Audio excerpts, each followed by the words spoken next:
Welcome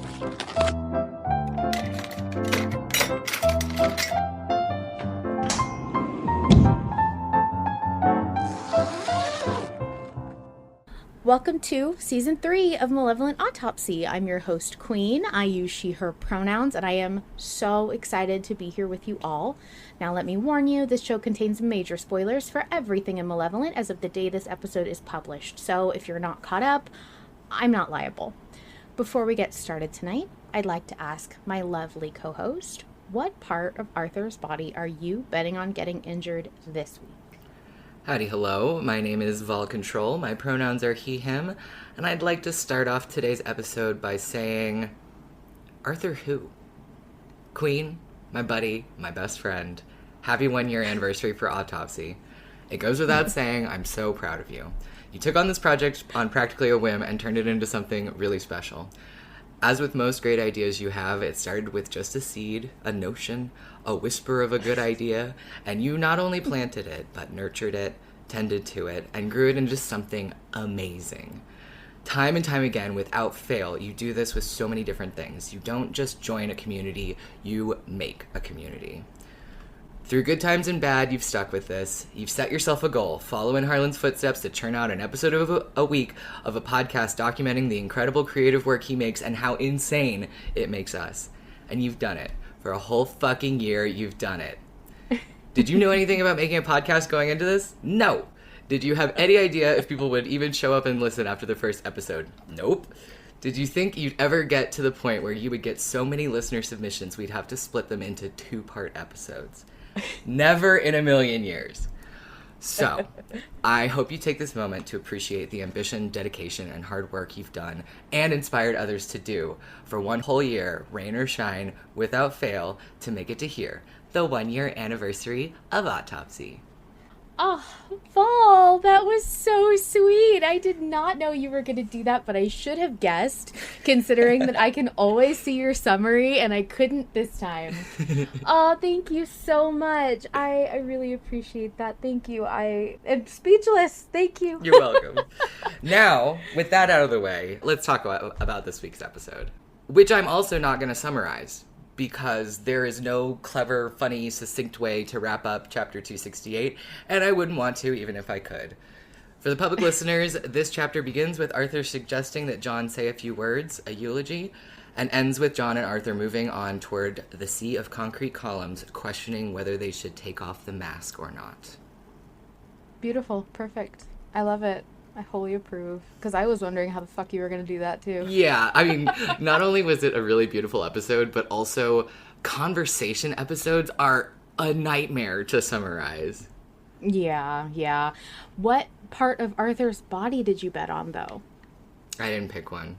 You can't ask me. You were supposed to be so blown away you forgot about that. I didn't.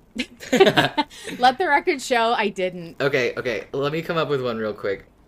I loved this chapter, but you're fully right. It was so hard to, like, how do you even talk about it? It left me more speechless than Da Capo. It left me more speechless than any emotional episode that we've had in Malevolent so far, over Antoine's death, over memories of Faro. This was a lot. There was a lot. And I know that we have 13 separate messages to get through this evening, so I'm gonna just cut straight to the chase point and ask where you're at vis-a-vis stick. Vis-a-vis stick. My stick for this episode is honestly like the vote. It's like get blighted or get attacked. Great, cool. So that was my only stick for the episode. Okay, what was your carrot? Okay, so I have prepared something because I wanted to talk about something that really resonated with me. I want to talk about what John says about his name, actually. Oh boy, we knew this was going to be an emotional episode, right? So, as some of you know, I'm trans. I came out in 2019, and I didn't have a name for myself. I didn't even consider my old name to be my dead name, just that it wasn't a name that fit me anymore. So I took up my middle initial as a placeholder of sorts. John says, "It wasn't anything more than a label, but I took it. The first. I so readily accepted it. Was I just happy to find anything to call myself?" And over time, my initial did become my name. It's what a lot of people in my life still call me to this day. But I actually spent a couple years hunting around for a name that actually fit the initial. The masculine version of my previously feminine middle name didn't suit me. I was on the hunt for a name that fit me, that had meaning. And one day I was reading a collection of Joseph Campbell essays, and I came across a quote from a Roman poet.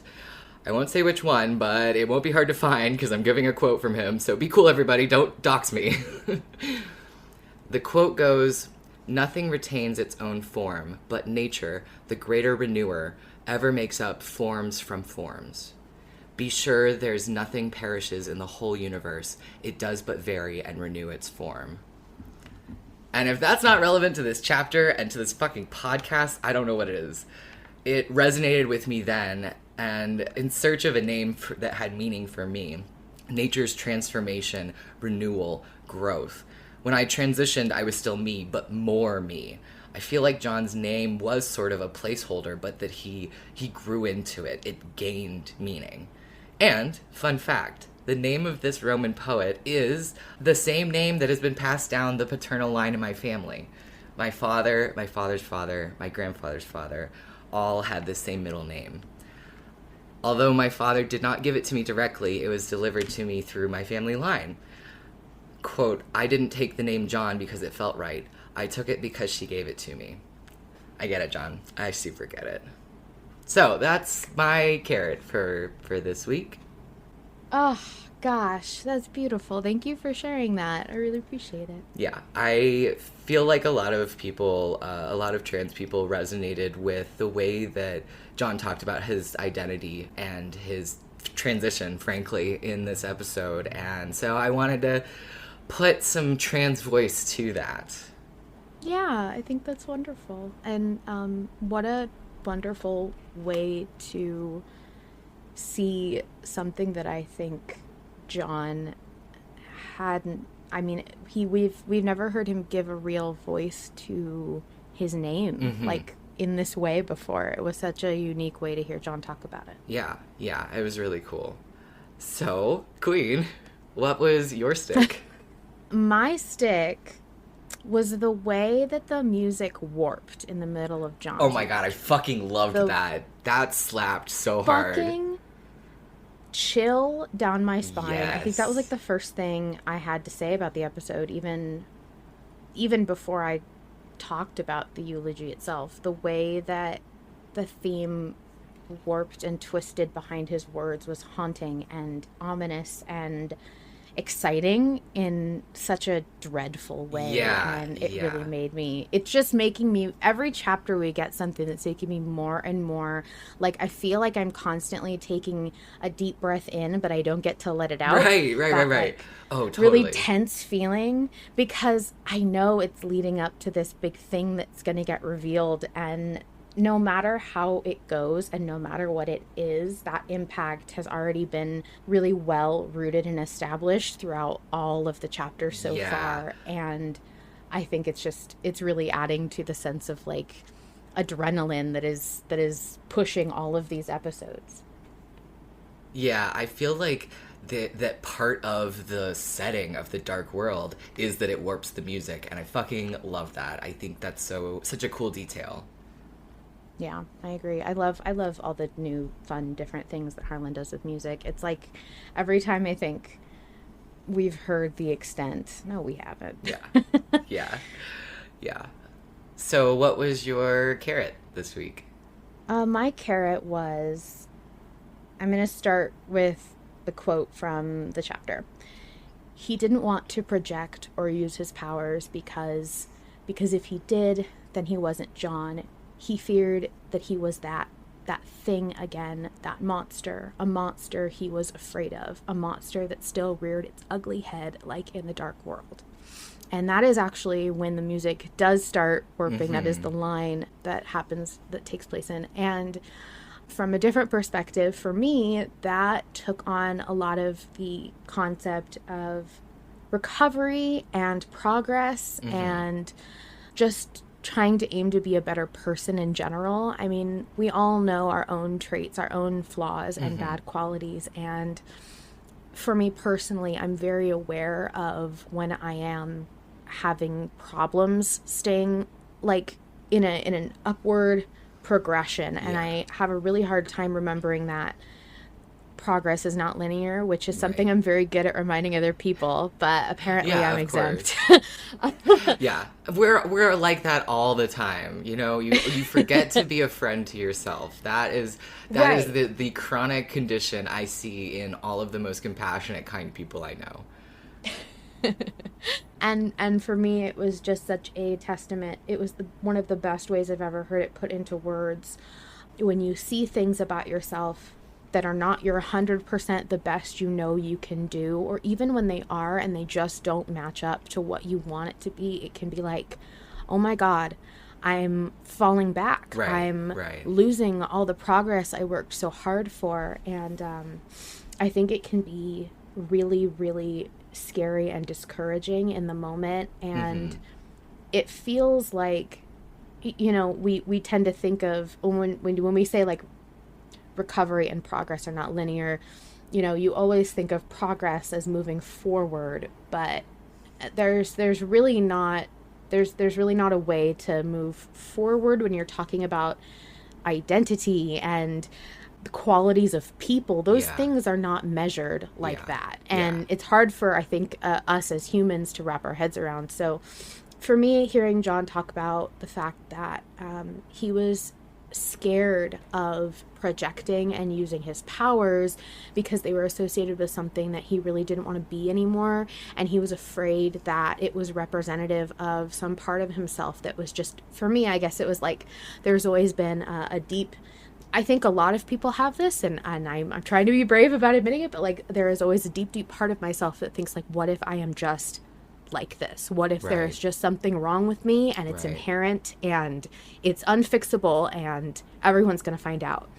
And to hear John talk about it so like open-faced, and to have him even say that monster he was afraid of, a monster that still reared its ugly head. I have at times like really felt, you know, I feel like a monster right now. I don't feel human. And so that whole section really touched me. It really made me reevaluate like where John is at in his journey and where I'm at in mine. So it was an interesting carrot to have, because it was heartbreaking and hard, but it was really, really good. I really liked it. Well, I really liked that John also says his flaws were not because of who he was before being born. They were there because of who he aimed to become.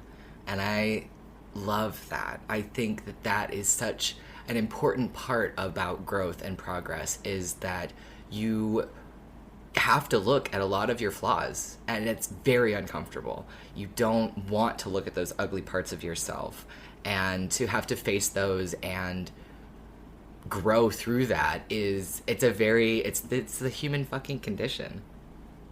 Yeah, for sure. And the idea that, and somebody said it here, SeerofTime, Harlan talked about that aspect of John in the season 5 Q&A, the fact that John doesn't like the death vision or projecting because it makes him feel like the king, but the first time he projected was to save someone he cared for, Charlie. And I'm so glad that they actually had this conversation, because Harlan in the Q&A, I was trying to remember where that was from. Yeah, in the Q&A, he said like, well, John's probably never going to tell Arthur that, because then Arthur wouldn't want him to use those powers because it makes him feel bad and it would be complicated, and also like, why would John bring it up? And so it's really cool that it actually did come up. Yeah, I love that he found a way to get that in there, because it was so important. And if I could force everybody to sit down and listen to something, it was going to be the season 5 Q&A. I wanted so bad to strap everybody down and go, listen to this. Don't look away until you listen to this. Yeah. It was so good, so important. Yeah. Well, should we get started on this mountain of wonderful listener submissions? We do. We need to start on that. So let's do it. Hello, autopsies. My name is Gogoat. I use any pronouns, and I have so much to say about this week's episode. First off, happy 1-year anniversary to Autopsy. I haven't been listening to Autopsy very long, but I am enjoying every single episode I listen to. Now on to my very, very, very long note. This chapter was really John focused, so of course I want to talk about John. Particularly him as a trans allegory, because that part of his character is really special to me and I want to talk about it. So in his eulogy, John talks about how even though he is human, he lacks the physical aspects. He does not have what Arthur has. No heart or lungs or stomach or so on and so forth. He's angry that he was not born the way he feels is right by him, and he's grieving how different his life would have been if he had been born like that, if he had what the other had. This felt strikingly similar to the feeling of grieving a childhood of a different gender, boyhood, girlhood, etc., or of not knowing who you were yet, or not having the space to figure it out. You could say Lily giving him his name, giving him the awareness of who he could be and being able to give that a name was like a spark, and then Arthur gave him the space and patience to be able to learn and explore who that could be.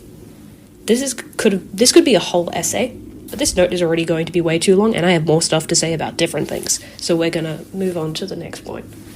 Gogoat lovingly submitted that in 2 chunks. I'm already really enjoying this though, so I'm going to just keep playing through. What do you think, Vol? Sure, go ahead. I like that there's a lot more being put into how John's humanity isn't just his love or his compassion or his empathy. It's also his guilt, his jealousy, his failings, and his striving to be a better person.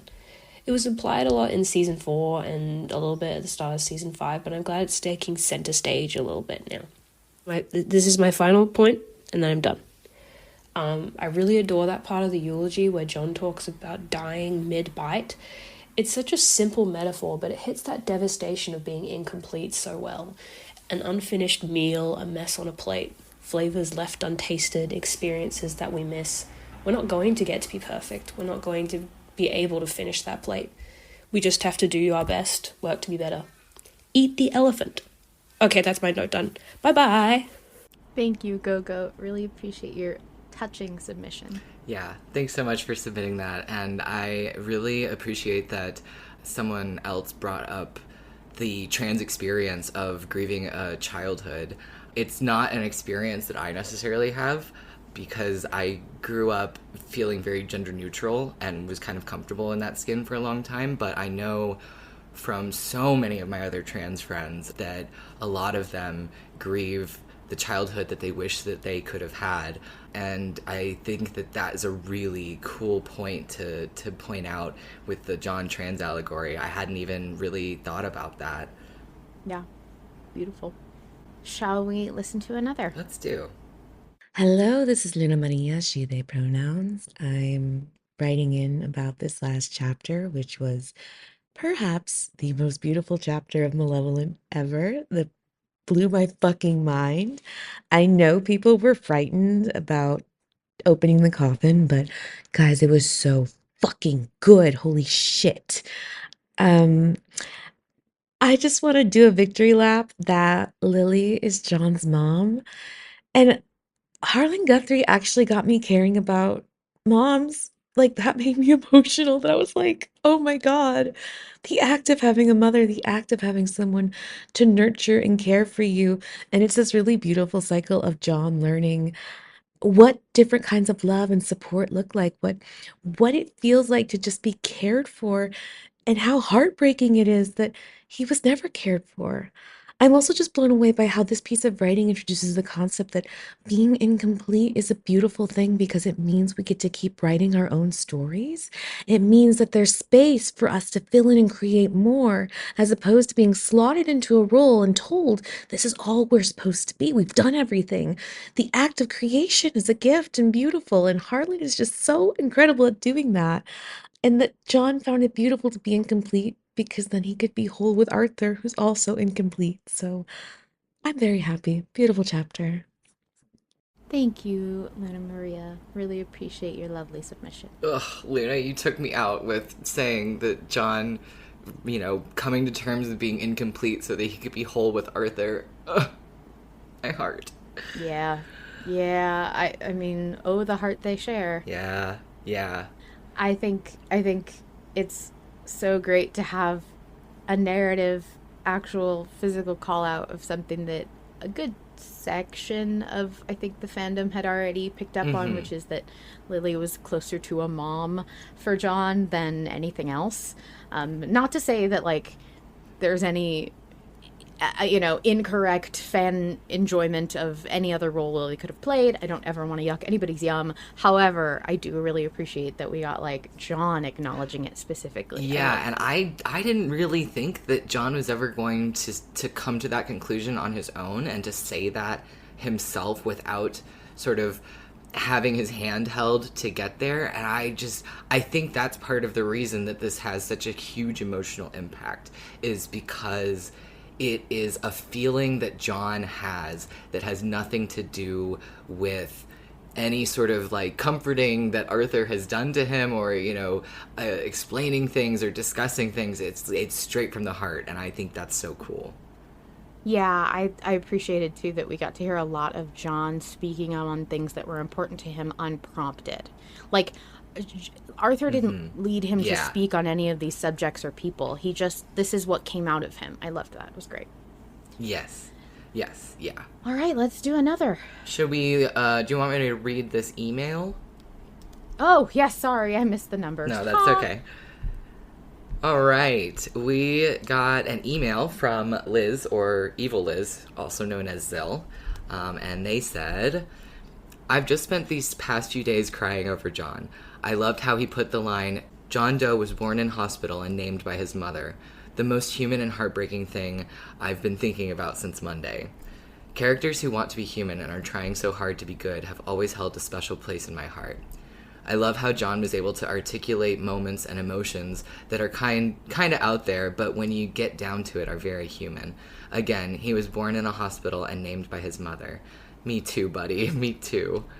Also, I love my mom to bits, so me and John have something in common, which I will take as a win. Lastly, the part about not being able to die complete. Not to get too mopey, but I have an unfinished blanket meant for me from my grandmother she was working on before she died.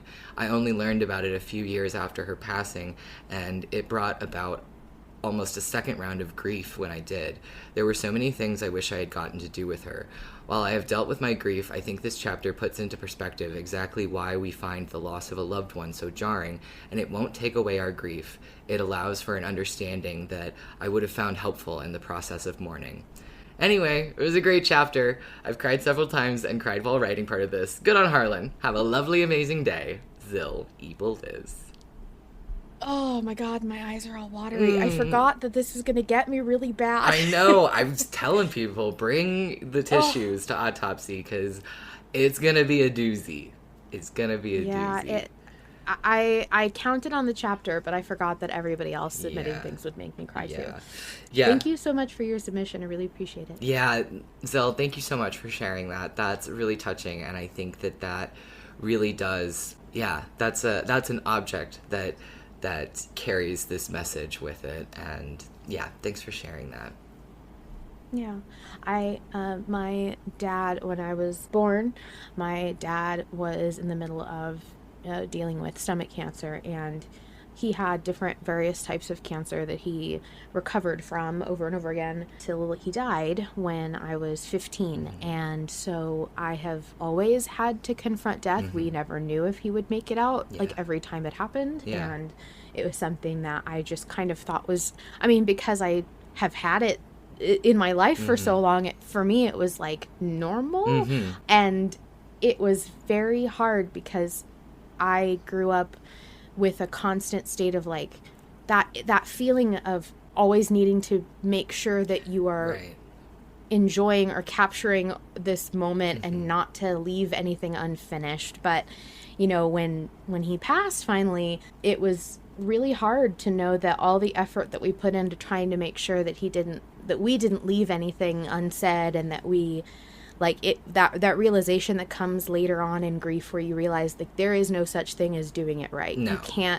You can't get ahead of it. You can't say everything you want to say and make all the memories you want to make. And this was a really good reminder of that. There's no way to do it. You can't 100% life. Yeah, right. Yeah, and My parents had me later in life, and so I've always had parents that are much older. Like I'm in my mid-30s, and my parents are in their mid to late 70s, and so when I was like 12, my parents had to discuss their will with me, and Gosh. yeah, it's a lot for a 12-year-old. So I also feel like I have always had this sort of like morbid specter of death in the back of my mind, thinking about how much time I have left with them. Not to get so morbid, sorry, but it does, you do have to remember that there is no completing it. There's no doing it correctly. You can do what you do, and you have the time that you have. Yeah, and that's why it's really good to remind yourself of that, because yes, you should absolutely try to do everything you want to do, but you can't make it your focus to be like, it can't be, what do you call it? That anticipatory. Mm-hmm. You can't anticipate it. Yeah. You just have to go with what you're able to do now. Because you'll waste. Suffer from a lot of anticipatory. Yeah, you'll waste good time and energy and happy moments if you're just waiting for the axe to fall. Yeah, absolutely. Yeah. Okay, shall we hear another? Let's do. Hello all, it's SeerofTime, she, her. I'm sure most folks know why I'm here, and surprise, it's because I lost my body weight in water crying over John, so I'm obligated to talk about him. As we know, fatherhood is one of the foundational themes of Malevolent, and we have had the opportunity to see or hear about many father-child dynamics, such as Daniel and Bella, Arthur and his parents, however briefly, Arthur and Fro, Larson and his children, and even Cain and Lilith. But when was the last time we heard about mothers? Well, in part 43, we hear tale of the witch's past. Quote, "Even at a young age, my mother knew this world was designed for the devils. So much so that when she became pregnant, she threw her child into the river to be washed away, to die in the mud and the filth and the maggots. True sacrifice. I found my true mother there in the rot. Mother Darkness comforted me." Close quote. Just 2 episodes later, in part 45, Malum says that children are hope, that they are, quote, "everything we put out into this world. They are what remains when we die, what lingers when we are forgotten. They are our betters, our futures, our learned mistakes. They are hope." Close quote. John Doe was born in hospital, like many others. His mother, Lily, did not, upon seeing a mostly lifeless body, cast him out to be washed away or trodden underfoot. She did not pull the plug in a deranged misnomer of sacrifice. She named him, cared for him, ignited within him an emotion he had never felt before, and one he now so freely gives to Arthur. Lily is one of many loving mothers in the world, and John Doe is yet another child meant to bring hope to it. Thank you, Seer, for your absolutely beautiful submission. Unsurprisingly, the renowned fanfic author who writes beautiful, beautiful prose submitted a beautiful, beautiful message. And Good Lord. you okay over there? Seer has some of the most beautiful writing ever. Yeah. If you haven't read SeerofTime stuff, you should. Yeah. I don't want to excessively plug any one person and like play favorites or anything, but I love Seer stuff, and this submission felt like fic. Well, it's got that It was poetry. beautiful. It's got that poetry to it, talking about Lily not seeing John or Arthur as like an empty husk worth not trying to save. Oh man, that's so special. Yeah. I love that. Can I just say, okay, so if John represents moms and Arthur represents dads, Mm-hmm. can they adopt me? Can they be my mom and dad now? Yeah, I'm down. I think you're old enough that Arthur will be fine. People are saying get in line. I do really love that we finally have a positive theme of motherhood. I think that is really cool, and I hadn't thought about that necessarily, but when Seer compared it to the negative views of motherhood that we saw in season 5, yeah, it's really cool to have this positive female character. Yeah, and I think there's something to be said for how parenthood in general is portrayed in Malevolent, Mm-hmm. and how many different angles and ways we get to see it talked about. And somebody pointed this out, and I wish I remember who it was. That's on me for not writing it down. But the way that we see everything from all these different perspectives, we see a lot of we see the perspective of a father who's lost his child. We even see a daughter who lost her mother. We see all of that, but we don't really get to see, and we only got to see a quote unquote a daughter in The Witch, who was an antagonist, and so it was a little bit difficult to get a full idea, a full picture of that, because she was serving a very different narrative purpose.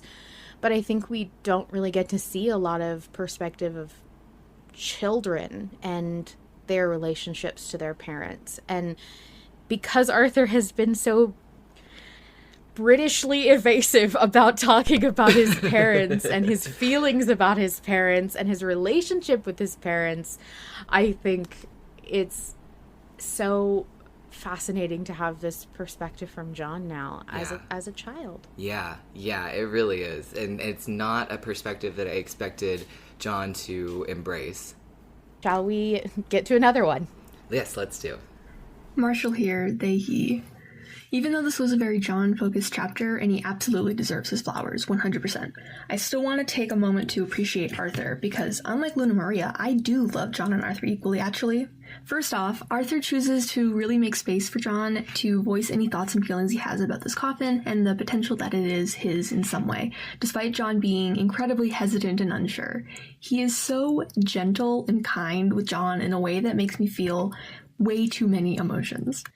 Second, we have that moment where Arthur alludes to maybe not attending, or at least not giving a eulogy at Bella or Faro's funerals when he talks about not putting his ego and self-hatred aside before.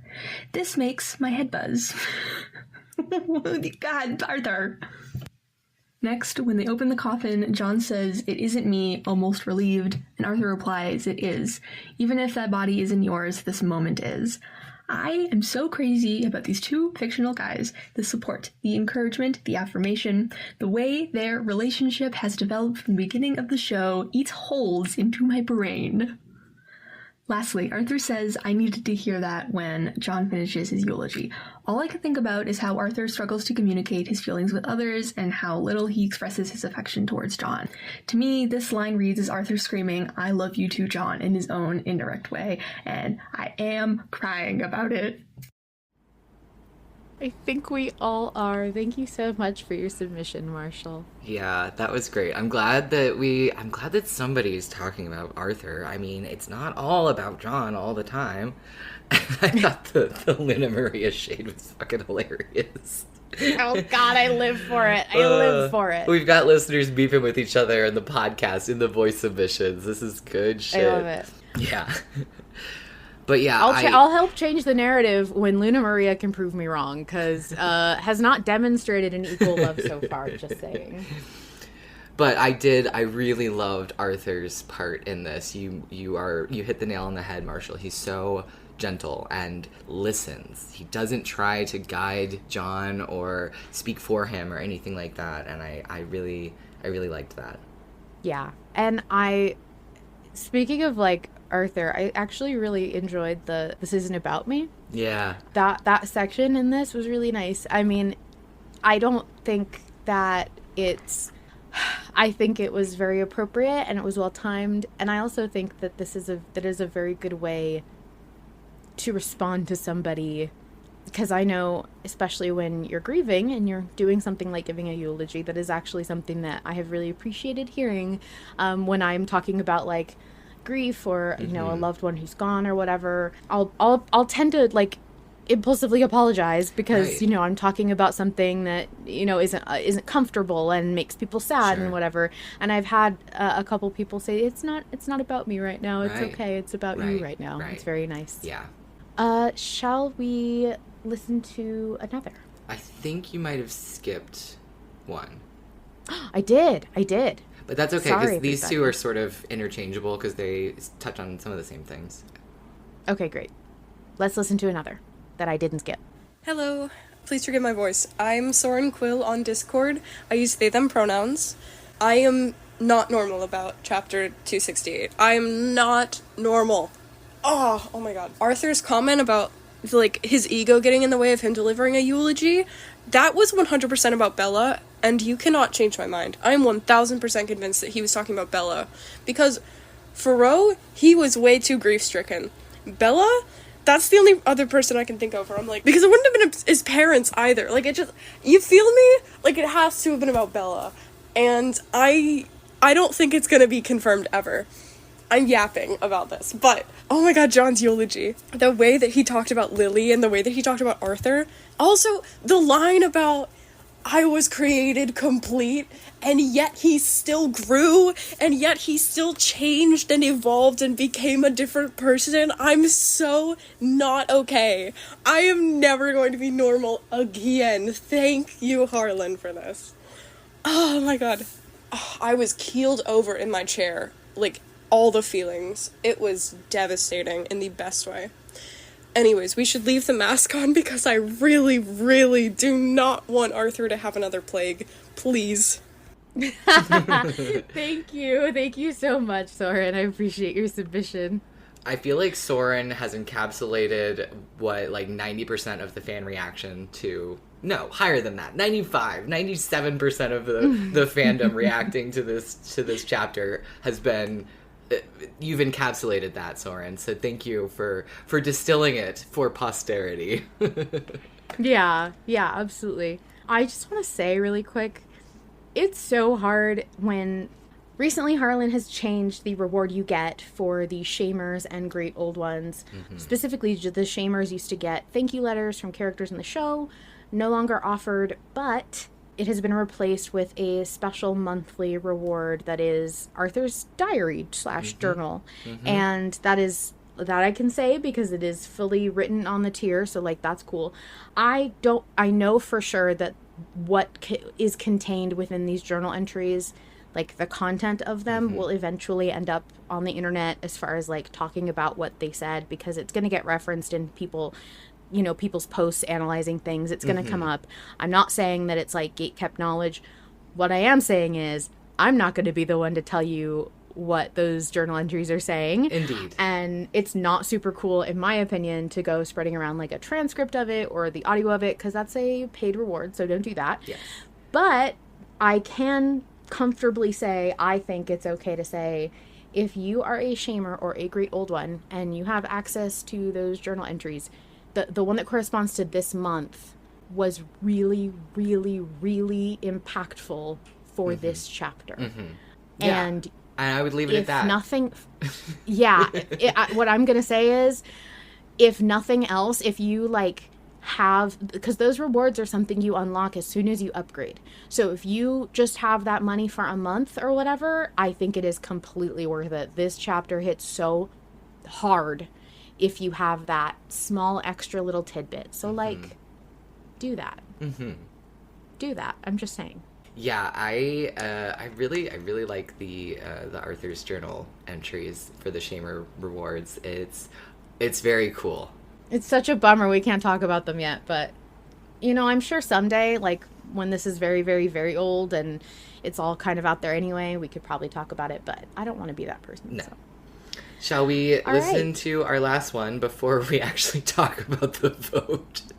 Fucking 10 minutes before end of episode time, but yeah, all right, let's do our last one. Hey, autumn again, because I had to submit something for the anniversary this week. 268, huh? Oof. I'm glad we just had a moment to breathe. I absolutely fucking love the Dark World and all its oddities, but it's been one thing after the other, and honestly, I've missed John. During 53, he was very much slipping back into his role as a narrator, which I would argue is a coping mechanism in and of itself, but I want you to communicate your feelings. I want to know what the bone throwing is. I want to know what Cain made you do. If it didn't involve you wiping out the Dark World's populations for Arthur's, I will eat my goddamn shirt, and I will die on this hill, so see you there, I suppose. Anyway, John's obituary. God, it made me tear up. To see how far he's come, to have evidence he'd internalized Arthur's speech on the farm, that he was still learning and growing, trying to be better up until his last breath. It's John's struggle to improve himself, in spite of his nature, that makes him human, and the fact that he's recognised this within himself has further solidified his individuality, has made him more impervious to those who would tear him down. His obituary showed that John Doe is a human, in every way that matters. Thank you, Autumn. Bone Throne mention. Yeah, that was all that mattered in that Yes. beautiful voice message Yep. to Luna Maria. I just want to point out, made it real big in all caps, bone throne with blurry eyes, because that's all that matters to Luna Maria. Mm-hmm. But I liked the point that you made, Autumn, about this sort of being like a breather episode, and I agree. I did not expect that opening the coffin would deliver us with this moment and this sort of like moment of contemplation for John and for Arthur. It was cool. Yeah, agreed. And with that, should we talk about the vote? Try and talk about the vote. Yeah. Do you need a fiver? Are you gonna be okay? Yeah, no, I'm gonna be good. Okay. I'm looking forward to wrapping up the episode, but I'm not in a hurry. We'll get there. Okay. I trust you. All right. So, the poll for this week is remove the mask versus keep the mask on. Because yes, somehow we did have a poll this week, and it wasn't just John giving a heartbreaking eulogy. With remove the mask right now at 51% and keep the mask on at 49% and 377 votes total. I want to mention this has been a very, very, very close poll the entire time. Yeah. It has been pretty much 50-50, 100% of the way until yesterday, or maybe this morning even. I think it was 50-50 until, like, literally this afternoon. Oh, my God. Yeah. I'm sure. I haven't been able to keep up today, but, we got that 51. I am on the side of remove the mask. What about you, Vol? I am also. That was sort of my first impulse, and I haven't changed it. I have had a really crazy week, so I haven't been in the poll mines hardly at all. Well, that's okay, because we got submissions to talk about all of the points. Yeah, let's let them do the talking. Yeah, I will say, like, briefly, I did originally have my vote on keep the mask on, but I very quickly shifted my vote. Mm-hmm. Do you want the exact numbers? Oh, yeah. Let's get the exact numbers. Yeah, they're pretty insane. So for remove the mask, which is winning at 51%, we have 194 votes. And for keep the mask on, losing at 48%, we have 184 votes. So we're just 10 votes apart. My God. Crazy. Okay. So let's listen to some arguments, shall we? Let's do. Hi, this is Misraa, pronoun she, they, and I am still processing John's incredibly beautiful eulogy, and if I talk about it too much, I'm going to cry, so I'm going to talk about the vote for once, and I say take off the mask. I don't have much of an argument for whether or not we're through the blight or which is more dangerous to risk, limited vision or potential infection, but consider, we just had this emotional moment with John, and if we take off the mask, then Arthur can potentially wipe the tears from John's eyes. And even if that doesn't happen in the show, I can still imagine it does happen, and hope the artists and writers include it in their works for this scene. Also, John's job is eyes. He gets easily nervous and frustrated when his eyesight is restricted, and negative emotions can be easily heightened in the dark world, and I don't want him to be further distracted from keeping an eye out, or to use the lighter and risk drawing attention to them both. Also, I find it really sweet that John calls Arthur his best friend, especially as he makes that distinction because he has more than one friend now. He also has Noel. There, Queen, I brought up Charlie first, so you don't have to. Misraa, this is why you're my favorite. Thank you, Misraa. Yeah. John has more than one friend, and that's so fucking cool of him, actually. Yes. I'm so happy for him. And also, but like, his friend is still alive. He may not even be alive, but Right. his friend is still alive. His friend is still alive. Also, Misraa, I just want to talk about you describing that taking the mask off means that Arthur could wipe John's tears. I just want to talk, okay? God. I love the adorable little grackle emotional moments that you guys pull out. Yeah. Like, I love doing that when I have no more arguments left, or like I just know the person I'm talking to isn't going to be swayed by my logic, and so I'll just go like, what What if Yeah. somehow this leads them to, I don't know, Luna Maria, get them closer to the Bone Throne? Right, or, right. you know, what if they get, you know, like Faye is always really into John and Arthur holding hands and Yeah. hugging. And so I'll be Yes. like, Faye, Also what Soup. if this vote? Soup. Yeah, and Soup. Soup is What very if this important. vote gets them snuggled in a blanket? And, like, I will find a way to get the Right. vote to make sense along the lines of anything you can give me. So, like, I'll Yes. make it work. I know if Misraa, Faye, and Seer of Time are around, you can always get them, or they will get you with emotional damage. Yes. Oh my god, yes. Let's listen to another, shall we? Let's do. Hi, Autopsy, Rosesofenvy, her, and let's see if I can fit this into 90 seconds. So, first of all, stunning chapter. I was so caught off guard by all of it. And honestly, I like how much of this season so far has caught me off guard because I fully expected us to be ambushed, something jump out of that coffin, those mourners get us, but we didn't get that. We got a very heartfelt eulogy, and then we went into the hostile architecture. Sure, we didn't get all the John lore we could have gotten, I feel, perhaps, but we got something very valuable, and people are going to say it much more eloquently than I am, but I was stunned by this chapter. I was also stunned by the soundscape, and one of the things I noticed, which I thought was really immersive, was that you could hear the mourners sniffling in the background as the eulogy was being given, which is also interesting, because could they hear John, or were they just there mourning and we could hear them? I don't know. I was blown away by all of it. I'm kind of surprised also how close this boat is, because in my mind, we need our eyes. I think we should take the mask off and let John do his job, but that's neither here nor there. All right, with my last 20 or so seconds,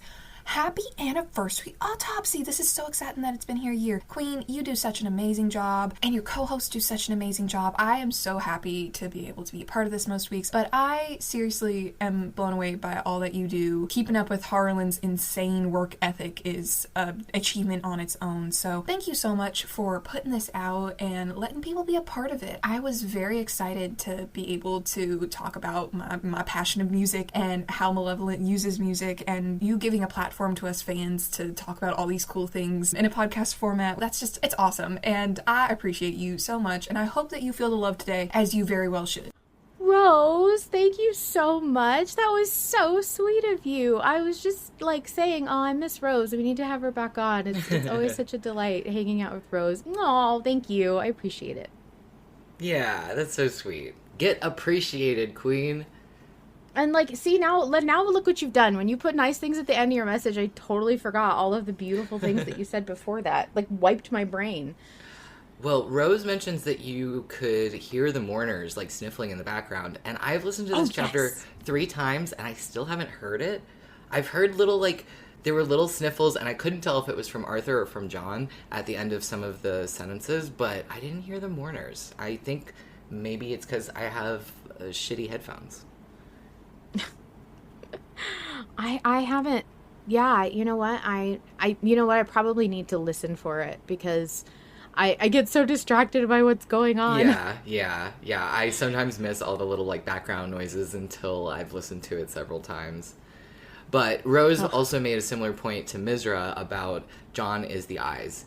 And I think that that is an important part of this vote, especially because I feel like John is maybe feeling claustrophobic because of the mask, and neither he nor Arthur do well with claustrophobia.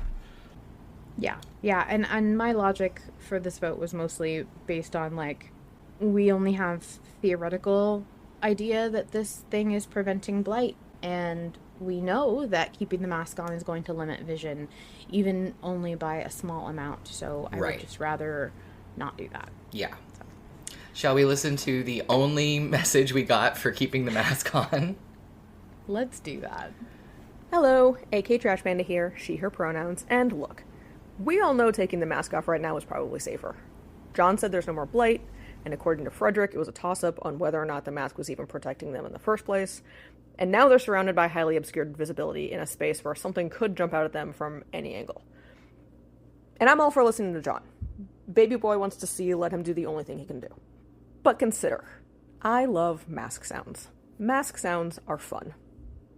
I want to keep hearing mask sounds. Consider. Thank you so much, AK. It's a pretty valid argument. You know because, what? like, honestly, mask sounds are fun. Can't argue with that. Yeah. Yeah, after listening to this message earlier before autopsy and then listening to the chapter again, I was like, you know what? The mask effect on Arthur's voice is pretty fucking rad. It is. It is. I do like it. I won't be sad if it goes away though, because I don't like that when you take John's only job from him. He only has one job. Yeah. His name is John, and his job is eyes. It's what I said last night in the polls. I was like, his name is John. His job is eyes. That's all he has, you guys. That's all he has. And then our last submission, I think, readily handles all of the good arguments for taking off the mask. Great. Let's listen. I'm just going to play it back to back. Okay. Hey, my name is A-jaqs. Pronouns are she, her. And I'm voting to take off the mask. So let's start this off. I got a couple points. Number one, John says he doesn't see any indication of the blight, which we've been told is like that kind of thick air and the black webbing. I trust John to be able to see what it is. Like he says he can see forward, so he can see forward. He can see that the blight isn't there. We are all making the assumption that the blight is like passed along through airborne means or physical contact. And if that's the case, we're already infected. Why? Because we wrestled with Frederick butt naked. He had the blight, like evidence of the blight on him. And so if that were the case, like we're already infected. Like wearing the gas mask is not doing anything. Frederick even doubts that the gas mask does anything in the first place. It might just be a placebo. Who knows? But we also don't know how the blight is passed along or develops. It could be due to like Dark World stuff, like negative emotion and that kind of stuff. I don't know. We don't know. Frederick didn't know. Another thing is if we keep the mask on, we know that John will have limited eyesight. The problem there is every time John has been limited in his eyesight, he's gotten frustrated, he's gotten angry, he's gotten scared. And those negative emotions will probably spiral and cause us to either get in another like mini fight, which we know will probably not last too long because of the lighter, or use the lighter. And if we have to use the lighter, hello, that's like a little beacon of like, hey, everybody, come see where we are and stab us. Which leads me to my next point. We know that physical threats like being stabbed, which we have been stabbed a lot, are really the most prominent things in the Dark World right now. That is how we've gotten hurt most. And so in order to best avoid being stabbed or any other physical injury, having, full vision would probably be great. Having our peak asset running at peak efficiency. And then my very last point, I'm sorry, this is going a little bit too long, but please.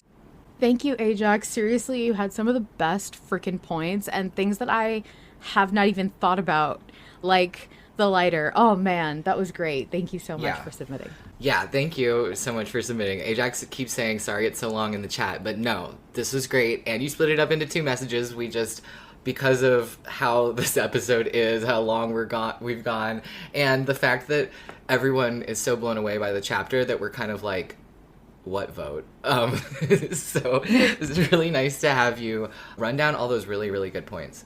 Yes, very much well needed. And I also really appreciate your energy and your voice. I just think you're such a fun submitter. And I mean, everyone does a great job, but in particular, you just have a lot of like, I don't know, Luna earlier said in the chat that she felt like you were trying to sell them a used car, but I felt like that, but in like the best version of that, like a really good way. It was just so energetic and fun, and yeah, it was great.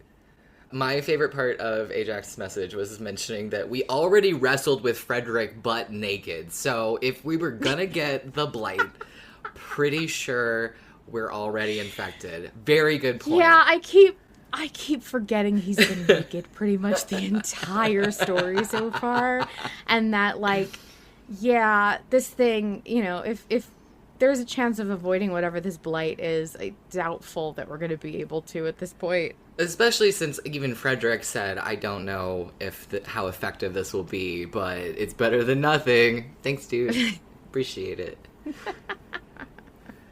Yes. Yeah, so I'm going to do a quick refresh of the poll just because it's been so close. Yeah. And then I think we'll be good to...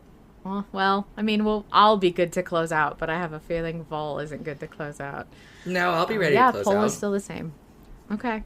Oh, actually, first, before we do that, will you go to the autopsy drive? Yes. Will you go to Where am I going? The folder with this labeled Vol backups? It's a yellow folder in the main drive. Bastard. Secret. Yeah, click on that. Okay, so when you do the sign off, the horrors persist, I want you to, after you say that, I want you to open that audio file right there. The ones that says the horrors persist. Yeah. Okay, so I say it and then I open it? Yep. All right, guys, thank you so much for everything. You have been amazing, and I am looking forward to another year of autopsy. This is one of the best things I've ever done, and I'm very, very, very, very, very happy that you have all stuck with me, and it means the world to me to have you. So thank you so much. And the horrors persist. Happy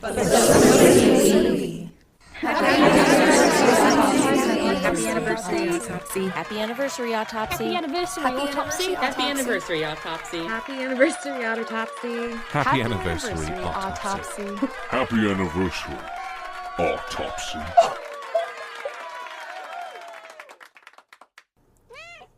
Happy anniversary, autopsy. Oh! Oh my gosh, thank you so much! Happy anniversary. Oh my god, what am I supposed to do now? That's 50 people and 2 cats. While you recover, I would like to say thank you to A-jaqs, Autumn, Gogoat, Oliver, Faye, Hydrus, Rebel, Fish, Ren, Rose, O'Kelly, SeerofTime, Slate, Nukuome, Key Raven, Killerina, Flea, Jingle Sharks, Milk, Phoenix, AK Trash Panda, Apollo, Peppers, Issy, Soren Quill, Leo, Kara, Maya.exe, Joe Guthrie, John, Arthur, Mr. Harlan Guthrie, Marino, Bean Fiend, Jinx, Zill, Waterfall, Luke C, Luna Maria, Wanderer Fen, Bird, and Nikki. And an honorary mention to Cass, Oki, Liz, and Vanessa Shade, and Yami, who wanted to join but couldn't make it. You guys, this was the sweetest thing, and kind of all I ever wanted to hear was everybody say it. So that was the sweetest, because Vol knows exactly what will get me. No shock there. Oh my god, I can't even... Yeah, what am I supposed to follow that up?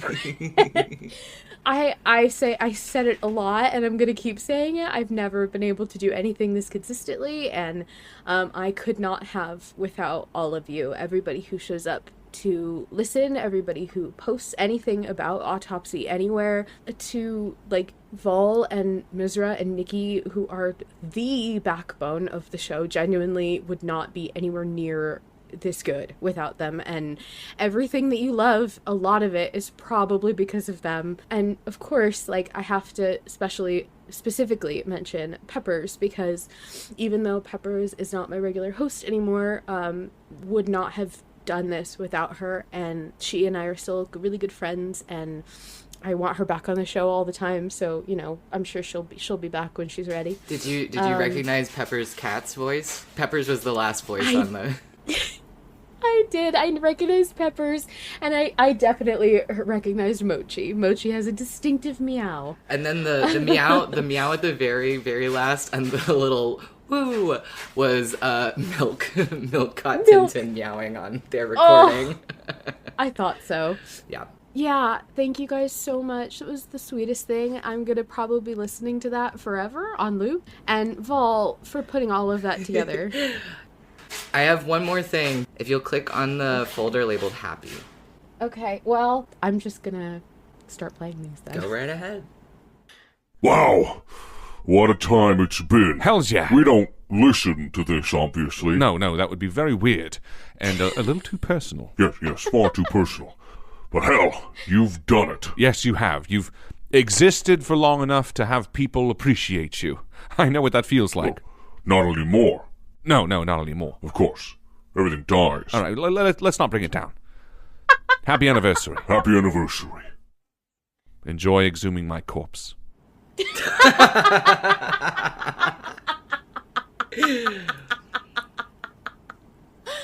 Oh my god, what a nice guy. What a wonderful person Harlan Guthrie is. I sent Jo a message to ask her if she wanted to be part of the little anniversary project thing that I was putting together, and she thought it was a really sweet idea, and she was like, absolutely, if I have time, I want to be part of this. And she sent me over her messages, and then she sent me that. And I was just jaw on the floor. I got this on fucking Thursday, and I've had to sit on the fact that I have this audio. Oh my god, I could never have done that. I could never have done that. I tell you everything, and so I would have screamed. I would have dropped everything. Misraa was the only person. That was so cool. Right? Oh my god. Yeah, I know that Harlan doesn't listen to the show. I think he's listened to a few episodes, and I totally get why, because I think he's right, and that it would definitely change his perspective a little bit too much. Yeah. I think it's very fresh. Listening to people react to the thing you just put out is a lot, and I think for him to control how much of that he's exposed to is really important as a creator. Yeah. I couldn't do it. I could not listen to my own thing, probably. And so, I really hope that in the future he gets to listen when he's done with Malevolent, and he gets to, listen and hear all of the beautiful ways that he's touched his audience. That's really something that I would find valuable as a creator. I always think about him hearing what the trans allegory meant to people when it dropped and all of that. That's stuff that he'll be able to look back on in this way. Won't be lost on a Discord server forever, where he may struggle to get back to it. So that's something I really wanted. But I just think it's really cool that he's still really supportive of it, and I can't believe he did that. That's so nice of him. Yeah. So when Jo and Harlan were hyping up for Autopsy's anniversary episode, me and Jo just kind of scheming on either side of the screen because we were both really excited to give you this little congratulations from all of the Guthries. This is the best. Good night, everybody. I will see you next week for year 2. Good night, everybody. Thanks for coming. And thanks to all of you who contributed and kept the secret safe for the little project. You guys did great. Good job. Good night, everybody. Thank you, of course, to Harlan Guthrie, the sole creator of Malevolent. Without his labor of love for a story he wants to tell, we wouldn't be here. To join the live recording, submit your own message, get in touch with me, and more, visit linktree/Malevolent Autopsy. The official Invictus Discord server is open to the public and includes a channel just for Malevolent Autopsy fans. We also have our own private, patrons-only channel. Finally, thank you to Misraa, Nikki, Vol Control, and everyone who has helped create and maintain Malevolent Autopsy. These friends are also volunteers who donate time and energy to help put together this love letter to Malevolent. The horrors persist. But so do we.